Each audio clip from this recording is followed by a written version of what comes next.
This was my Burlington Northern SD9. It's an old Athearn, but it's a second gen and it runs really, really well.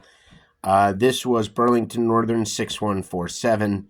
I had detailed the number boards and added a rotary beacon to it.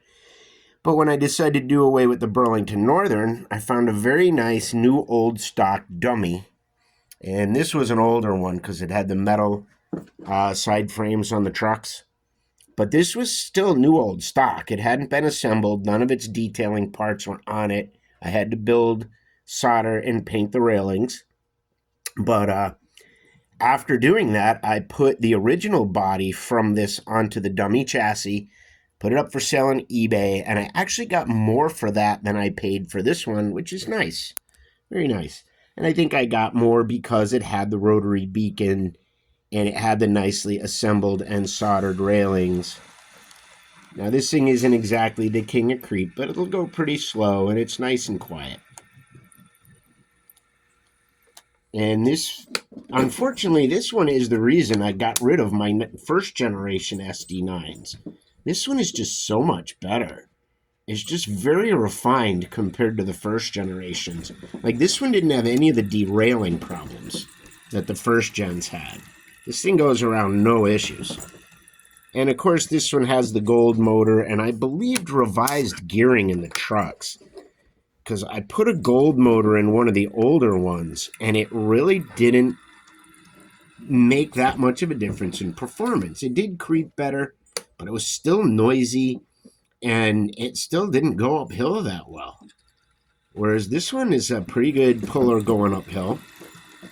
As you can see, she's nice and smooth. I'm giving it, maybe 38% on the throttle, and she's going nice.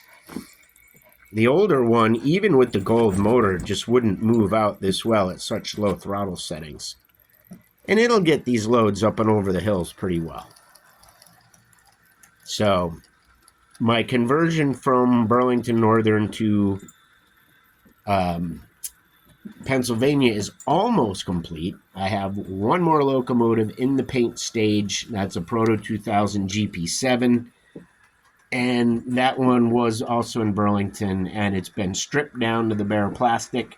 Amazingly, nothing broke. I lost a few parts, but I pilfered them from the GP18 body that I just scrapped. And anyway, that one's going to get Pennsylvania black. But it's going to be more of a switcher, so it'll be a matte black, and it won't have the Keystone decals on it. And I also set that one up as a long hood forward, so I turned around some of the details to make it more natural for that. But I'm just shooting these videos because I realized some of my recent projects, because I've been banging them out, like one project almost every weekend, which is going to stop because the snow's gone and the sun is out, and yeah, mountain bikes and other things. I've got a nephew down in the Carolinas who's moving back to Connecticut, and we're probably going to do some hiking and hanging out. That'll be cool.